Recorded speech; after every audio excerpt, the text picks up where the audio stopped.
Lockdown पढ़ाई का तो नहीं चल रहा, उसी के लिए ये सारा झंझट है। ठीक है, पढ़ाई को लॉकडाउन बिल्कुल नहीं करना। लास्ट जो टॉपिक हमने डिस्कस किया था वो हमने डिस्कस किया था न्यूट्रिशन इन लोअर ऑर्गेनिज्म, और हमने उसकी एग्जांपल की थी अमीबा में।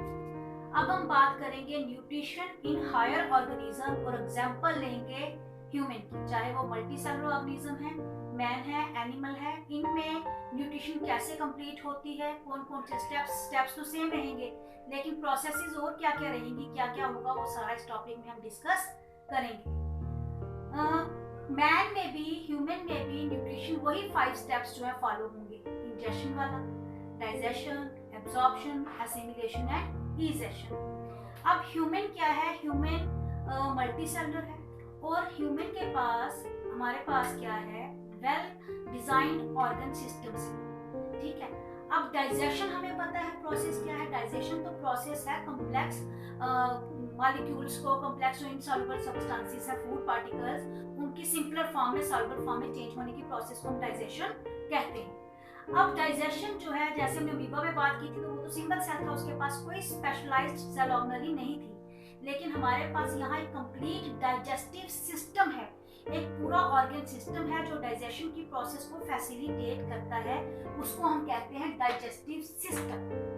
तो डाइजेस्टिव सिस्टम क्या है, डाइजेशन की प्रोसेस जिस सिस्टम के थ्रू गुजरती है, जो सिस्टम उसमें हेल्प करता है डाइजेशन में, उस पूरे ऑर्गन सिस्टम को हम कहते हैं डाइजेस्टिव सिस्टम।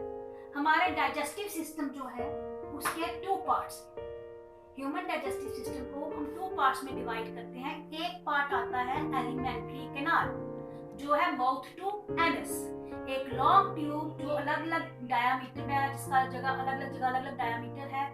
वो लॉन्ग ट्यूब पूरा खाना उसमें से प्रोसेस होकर जो है बॉडी से एक्सपेल आउट होता है, that is from mouth to anus is called alimentary canal. लगभग 8-10 मीटर की लेंथ इसकी रहेगी। उसके साथ है ग्लैंड्स, क्योंकि डाइजेशन जो है एंजाइमेटिक प्रोसेस है, डाइजेशन के लिए एंजाइम्स चाहिए, वो एंजाइम्स जो हैं हमें प्रोवाइड करेंगे हमारे एसोसिएटेड ग्लैंड्स। तो ह्यूमन में 3 तरह के ग्लैंड जो डाइजेशन को फैसिलिटेट करेंगे। Number 1 salivary gland, number 2 liver, number 3 pancreas. Pancreas जो है ये हमारा हिप्पोक्राइन ग्लैंड है, ये हार्मोन भी सिक्रीट करता है और एंजाइम्स। तो सबसे पहले हम स्टार्ट करते हैं parts of alimentary canal. Alimentary canal के पार्ट्स कौन कौन से हैं? एलिमेंट्री कैनाल के पार्ट्स हैं माउथ, सबसे पहले क्या है माउथ, उसके बाद बक्कल कैविटी, बक्कल कैविटी के बाद फेरिंक्स, फेरिंक्स के बाद ईसोफेगस, ईसोफेगस के बाद स्टोमक, स्टोमक के बाद small intestine and large intestine.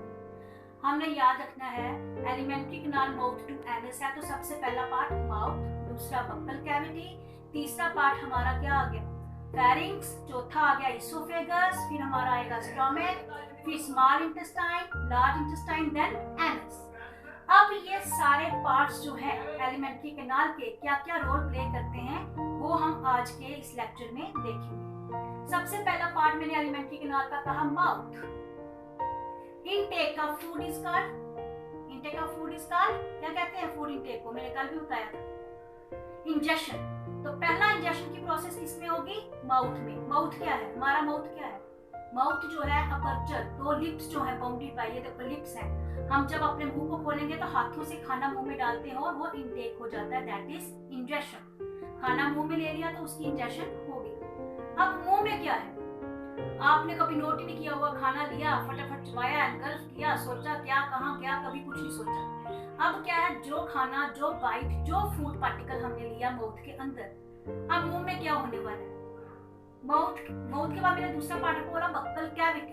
अब सारे बच्चे अपना अपना मुंह बंद करेंगे, दांत क्लोज करके करो जरा, जो भी देख रहे हो अपना माउथ क्लोज करो और अपने माउथ में अपनी जीभ को घुमाओ, टंग को रोटेट करो। जब आप टंग को ऊपर टच करोगे तो ये क्या है पैलेट, लोकल लैंग्वेज में इसको तालू भी बोलते हैं। ऊपर एक हार्ड बोनी आपको कुछ चीज टच हुई है, दैट इज पैलेट। अब मुंह बंद करके जीभ दोनों तरफ टकराओ, तो दोनों तरफ क्या आ गए दांत, दोनों तरफ क्या आ गए दांत। टंग को नीचे लगाओ तो बिलो टंग का पोर्शन आपको टच होगा। अब पूरे मुंह में ये जीभ घुमाओ, जितने पोर्शन में ये आपकी जीभ घूम रही है दैट इज बक्कल कैविटी। इस पोर्शन को हम क्या कहते हैं बक्कल कैविटी। बक्कल कैविटी में क्या है, बक्कल कैविटी में टीथ है, बक्कल कैविटी में टंग है, और हमारी बक्कल कैविटी में 3 तरह के सलेवरी ग्लैंड्स जो हैं, सलेवरी जूसेस जो हैं, 3 तरह के सलेवरी ग्लैंड हैं जो अपने जूसेस पोर करते हैं। एक हमारे जो प्रेजेंट है हमारे कॉर्नर्स के, ईयर के कॉर्नर पे, ठीक है, उनको हम कहते हैं पैरोटिड ग्लैंड। क्या कहते हैं?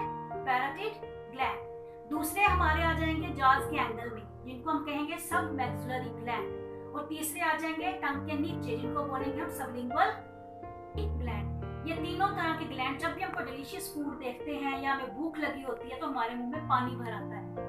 ये पानी कौन स्क्रीट करता है? इस पानी को हम कहते हैं स्लाइवा, और ये स्लाइवा स्क्रीट किया सलेवरी ग्लैंड ने। अब ग्लैंड है, इसने अपना एक एंजाइम स्क्रीट कर दिया, इसने सलाइवा स्क्रीट किया, तो सलाइवे में क्या है? एक एंजाइम है। क्या है? एंजाइम, जिसका नाम है सलाइवरी एमाइलेज। इसका क्या नाम है? Salivary amylase. Salivary amylase. Salivary amylase जो है, अब सलाइवे का काम क्या है? सबसे पहले अब सलाइवरी एमाइलेज भी आ गया, सलाइवा मुंह में आ गया, उसमें एंजाइम प्रेजेंट है। अब क्या करेंगे? जो खाना हमने मुंह में लिया है, टंग अपना रोल प्ले करेगी। आप कभी इमेजिन करो, अपनी टंग को हिलाए बगैर, अपनी टंग को हिलाए बगैर क्या आप खाना खा सकते हो? करो, च्यू करके देखो। बिना टंग की हेल्प के आप खाना चबा नहीं सकते। तो टंग क्या करेगी? खाने को दोबारा रोल कर करके सर्कुलेट करके दांतों के नीचे डाल दी जाएगी, दांत उसको क्रश करेंगे। खाना क्रश हो गया, सलाइवे ने क्या किया? खाने को मॉइस्ट किया। सलाइवा क्या है? लार, उसने खाने को मॉइस्ट किया। उसके साथ साथ सलाइवे ने क्या किया? सलाइवे के अंदर प्रेजेंट जो एमाइलेज है, उसने फूड में जो कुक्ड स्टार्च है उसको उसने कन्वर्ट कर दिया माल्टोस में, सिंपलर फॉर्म में। स्टार्च क्या है? कॉम्प्लेक्स फॉर्म ऑफ शुगर्स, ठीक है, कॉम्प्लेक्स फॉर्म ऑफ कार्बोहाइड्रेट्स। ये जो स्टार्च था, इसको सलेवरी एमाइलेज एंजाइम ने कन्वर्ट कर दिया माल्टोस में, मतलब डाइजेशन जल्दी शुरू हो, कॉम्प्लेक्स चीज जो है वो सिंपलर फॉर्म में चेंज होना स्टार्ट होगी इन अवर बक्कल कैविटी। तो बक्कल कैविटी में क्या हुई? 2-3 बातें हुई। बक्कल कैविटी में खाना मॉइस्ट हुआ सलाइवे की हेल्प से, खाना दांतों ने क्रश किया, ठीक है, और उसको क्या हो गया? एक बॉलस जैसा बना दिया, और खाने में प्रेजेंट जो कुक्ड स्टार्च थे वो कन्वर्ट हो गए माल्टोस में। अब खाना चल पड़ा फेरिंक्स की तरफ। फेरिंक्स हमारा एक थोड़ा ब्रॉडर पार्ट है एलिमेंट्री कैनाल का। ये जो ब्रॉडर पार्ट है, it is the common passage for air and food. जब हम रेस्पिरेटरी सिस्टम पढ़ेंगे तब ये दोनों आपको पार्ट्स अलग अलग करके बताऊंगी। एक हमारा चला गया लेजर कैविटी से होता हुआ विंड पाइप की तरफ, और दूसरा आ गया हमारा ईसोफेगस। फेरिंक्स ने खाना किसमें डाल दिया? एक लॉन्ग ट्यूब में, जिसका नाम है ईसोफेगस, इसको हम फूड पाइप भी कहते हैं। और ये खाना फूड पाइप से होते हुए स्टोमक में आएगा। अब फूड पाइप में क्या होगा? खाना नीचे कैसे उतरेगा? जैसे ही खाना यहाँ पे जाएगा, फूड पाइप नैरो है, तो खाना जो है पेरिस्टालिक मूवमेंट, कंट्रैक्शन और रिलैक्सेशन, पेरिस्टालिक मूवमेंट होगी, जिसके कारण खाना उतर कर नीचे। हमारी ये जो बॉडी है, ये 2 हिस्सों में है, 2 क्या 3 हिस्सों में है। एक रिब्स वाला पोर्शन है जहाँ पे हमारे लंग्स हैं, जिसको हम थोरैसिक कैविटी कहते हैं। क्या कहते हैं? Thoracic cavity. थोरैसिक कैविटी में हमारे लंग्स हैं और हार्ट है जो रिब्स के अंदर पूरे महफूज है। और ये जो फूड पाइप है, ये थोरैसिक कैविटी को उतर कर नीचे आएगी यहाँ से। और एक रिंग है, कार्टिलेजिनस रिंग है, डायाफ्राम, जो हमारी चेस्ट कैविटी और एब्डोमिनल कैविटी को डिफरेंशिएट करता है। तो ये जो स्टोमक है, ये बिल्कुल हमारे डायाफ्राम के नीचे प्रेजेंट है। कहाँ पर? Left side, abdominal upper side, left side पर प्रेजेंट होता है। तो ये स्टोमक जो है, खाना उतर के स्टोमक में आ गया, और यहाँ पर थोड़ी देर खाना रुकेगा। लेकिन स्टोमक में भी ढेर सारी बातें होंगी। स्टोमक में क्या क्या होगा, ये अब हम डिस्कस करेंगे। थोड़ा रब कर देती हूँ, उसके बाद मैं आपको स्टोमक में खाने के साथ क्या क्या होगा वो बताती हूँ। स्टोमक में क्या है? स्टोमक की वॉल जो है, ये गैस्ट्रिक जूसेस क्रिएट करती है। गैस्ट्रिक जूसेस में 5 तरह की चीजें होती हैं: HCl, mucus, pepsin, rennin and salivary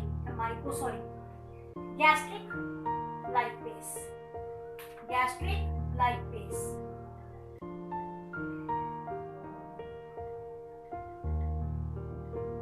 stomach में 5 तरह की चीजें, 5 तरह के जूसेस जो है उसकी वॉल्स क्रिएट करती है, जिसको हम कहते हैं gastric juices. Gastric juices contain HCl, mucus, pepsin, rennin and gastric lipase. अब स्टोमक के अंदर होगा क्या? स्टोमक की वॉल में मैंने बोला HCl स्क्रीट, HCl hydrochloric acid is a strong acid. हमारे स्टोमक में एसिड और स्टोमक जल नहीं रहा, उसका इल इफेक्ट नहीं। क्यों?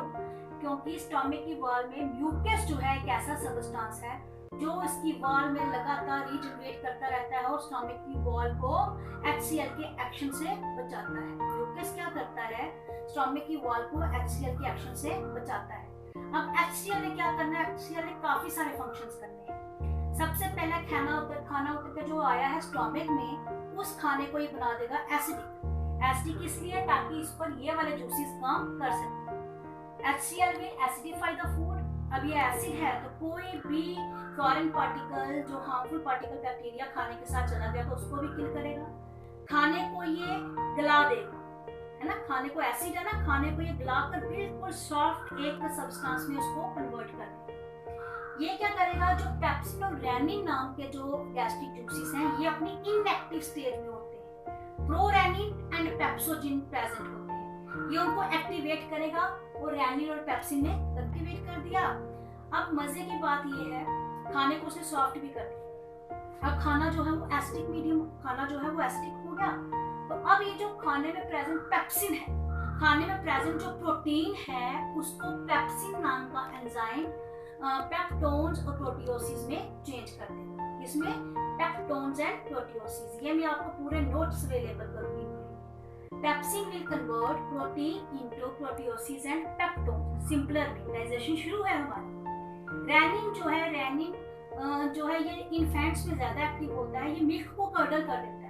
आपने बड़ी बार देखा होगा छोटे बच्चे दूध पीने के बाद जब वॉमिट करते हैं तो कर्डल जैसा होता है। दैट इज जो मिल्क है, that is curdle due to present of this rennin. Rennin milk में जो प्रेजेंट प्रोटीन होती है कैज़ीन, उसको सॉलिड प्रोटीन पैराकाइजिन में चेंज कर देता है ताकि वो स्टोमक में ज्यादा देर तक रुक सके और उसको पेप्सिन जो है वो कन्वर्ट कर सके। पांचवा जो जूस है गैस्ट्रिक लाइपेज। लाइपेज जो है ये वीक एंजाइम है, फैट्स पे काम करता है लेकिन वीक होता है, यहाँ पे फैट्स अच्छे से जो है डाइजेस्ट नहीं हो पाते।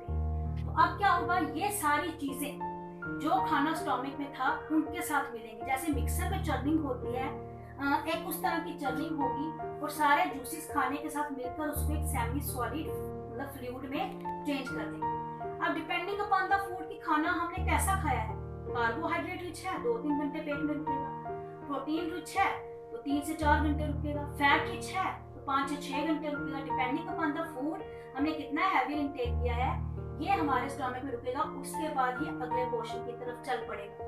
अगला पोर्शन स्टार्ट क्या होगा इसका? Small intestine.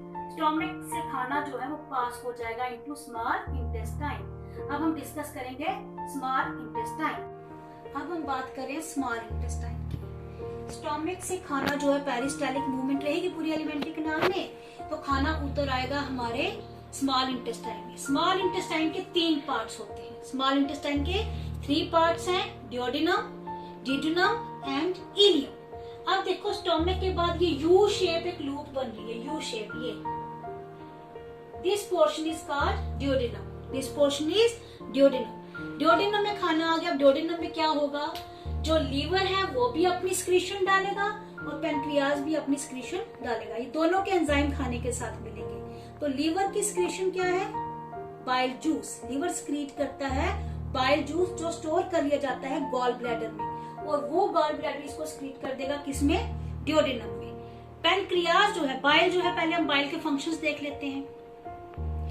बाइल जो है ये एंटीसेप्टिक होता है। Bile is antiseptic in nature. तो अगर खाने के कोई भी जर्म प्रेजेंट है तो ये उसको किल करेगा, पहली बात।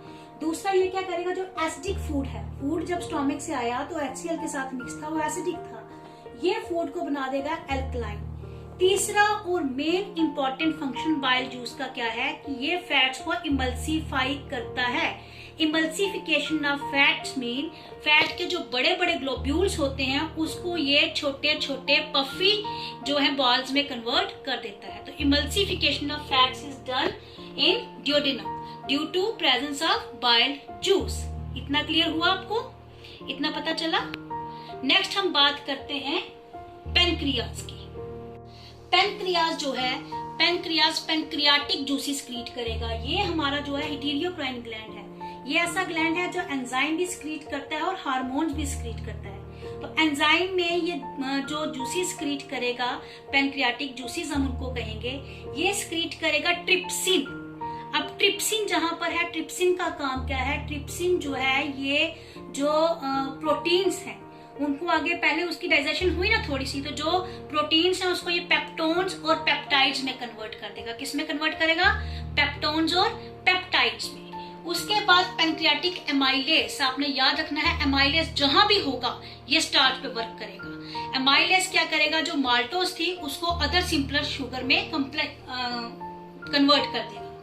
उसके बाद पैनक्रियाज एमाइलेज के साथ होगा पैनक्रियाटिक लाइपेज। पैनक्रियाटिक लाइपेज क्या करेगा? लाइपेज जहां भी होगा वो फैट को तोड़ेगा, तो ये क्या करेगा? फैट्स को फैटी एसिड और ग्लिसरॉल में चेंज कर देगा।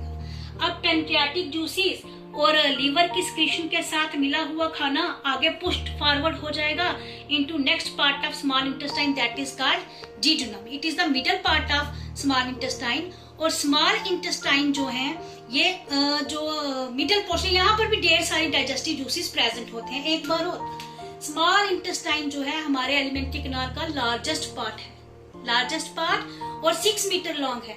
लेकिन ये हमारे छोटे से टमी में कैसे फिट है 6 मीटर? ये हाईली कॉइल्ड, एक्सटेंसिवली कॉइल्ड, बिल्कुल ऐसे उलझी हुई छोटी सी जगह में अकोमोडेट या फिट होने के लिए। तो थर्ड पार्ट हमारा जो इलियम है, that is the most important part of our small intestine, क्योंकि यहीं पर मोस्टली डाइजेशन भी होती है और एब्जॉर्प्शन ऑफ फूड भी takes place in this part of small intestine which is called ileum. Ileum में क्या है? ढेर सारे इंटेस्टाइनल जूसेस प्रेजेंट हैं, ठीक है, जो डाइजेस्टिव हैं। इन इंटेस्टाइनल जूसेस को कहते हैं सक्कस इंटेरिकस, सक्कस इंटेरिकस। यहाँ पर क्या होगा? फाइनली खाना जो है पूरे तरीके से डाइजेस्ट हो जाएगा। खाना पूरे तरीके से डाइजेस्ट होगा कहाँ पर? इलियम में। किसकी हेल्प से? इलियम जो है ये सिक्रीट करेगा एमिनो पेप्टाइडेस। ये एक एंजाइम है जिसको इरिप्सिन भी कहते हैं। एमिनो पेप्टाइड, पेप्टाइड से आप समझ जाओगे कि ये पेप्टाइड्स को कन्वर्ट कर देगा एमिनो एसिड्स में। किस में कन्वर्ट करेगा? एमिनो एसिड्स में। अब ये क्या, इसने क्या किया? एमिनो पेप्टाइडेस एंजाइम था जिसने पेप्टाइड्स को फाइनली एमिनो एसिड में कन्वर्ट कर दिया। लैक्टेस नाम का एंजाइम है जो लैक्टोज शुगर को ग्लूकोज में कन्वर्ट करेगा। माल्टोस है, माल्टोस शुगर है, उसको माल्टेस नाम का एंजाइम दोबारा ग्लूकोज में, क्योंकि glucose is the simplest form of sugar which is easily absorbed by our body. Glucose जो है सबसे सिंपलेस्ट फॉर्म है शुगर की, तभी बॉडी उसको आसानी से एब्जॉर्ब करती है। तो अब यहाँ पर क्या हुआ? हाँ सच्ची, जो हमारा इंटेस्टाइनल लाइपेज था उसने फाइनली फैट्स को फैटी एसिड और ग्लोब्यूल में कन्वर्ट कर दिया।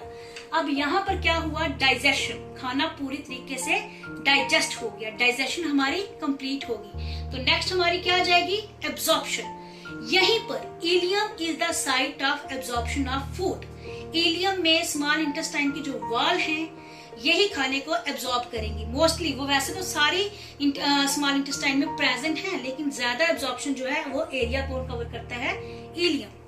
इलियम में बेसिकली क्या है? जो इलियम या इंटेस्टाइन्स की इंटरनल वॉल है, यहाँ पर ढेर सारे फोल्ड्स हैं।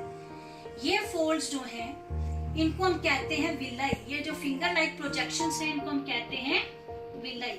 विलाई क्या है? Main absorption site of food. कैसे? Villi are capillary rich. Villi जो है these are surrounded by blood capillaries, and blood capillaries are the blood vessels. ये वो ब्लड वेसल है जहां पर एक्सचेंज ऑफ मटेरियल होता है। तो विलाई जो है ये ब्लड को पास कर देंगी सारी की सारी। खाना एब्जॉर्ब किसने किया? विलाई ने। जो एब्जॉर्ब फूड था वो विलाई पास कर देंगे इनटू द ब्लड, और ब्लड के थ्रू सारा खाना चला जाएगा हमारे बॉडी सेल्स के पास। अब सारा खाना जो है वो एब्जॉर्ब हो गया विलाई के थ्रू, सेल्स के पास पहुंच गया। अब क्या होगा? एसिमिलेशन। ये जो एब्जॉर्ब फूड है ये यूटिलाइज होगा बॉडी की ग्रोथ के लिए। कैसे? रीसिंथेसाइज होंगे एमिनो एसिड से proteins. Proteins are essential for body growth and repair, हमें पता है।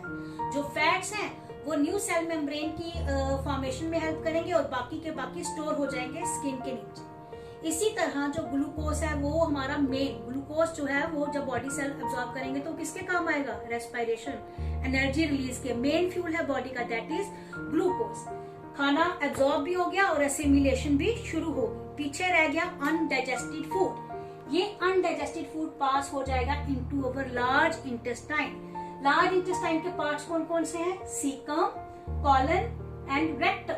अब देखो वो जंक्शन जहां पर स्मॉल इंटेस्टाइन और लार्ज इंटेस्टाइन मिलती है उसको हम कहते हैं सीकम।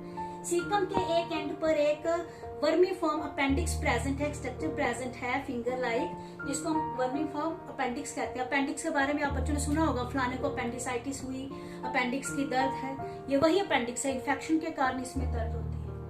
अब खाना आ गया लार्ज इंटेस्टाइन में। लार्ज इंटेस्टाइन में कोई भी डाइजेस्टिव ग्लैंड यूज नहीं है। यहाँ पर सिर्फ क्या होता है? वाटर की एब्जॉर्प्शन। जो सेमी सॉलिड अनडाइजेस्टेड फूड है यहाँ पर कन्वर्ट हो जाता है इनटू फीकल मैटर और ये स्टोर होता है रेक्टम में कुछ देर के लिए और बॉडी से एक्सपेल आउट कर दिया जाता है बाय एनस। तो बाय एनस जो एक्सक्रीशन है, एक्सक्रीट आउट हो जाएगा। इस प्रोसेस को हम क्या कहेंगे? इजेशन। क्या कहेंगे? इजेशन। इस तरह न्यूट्रिशन कंप्लीट होती है इन ह्यूमन बीइंग। अब ये जो हमने पढ़ा है सारा, ये सारे का सारा कल के कल मैं आपको प्रोवाइड कर दूंगी नोट्स में, ताकि जो मैंने यहाँ पे रिएक्शन नहीं लिखी वो जो मैंने बोली है आप साथ साथ नोट्स खोलना और उनके साथ उसको मैच करके पढ़ना। जो समझ नहीं आएगा इसको एक दोबारा इसकी रिवीजन में आपको करवाऊंगी अपने नेक्स्ट लेक्चर में। तब तक घर पे रहें, सुरक्षित रहें।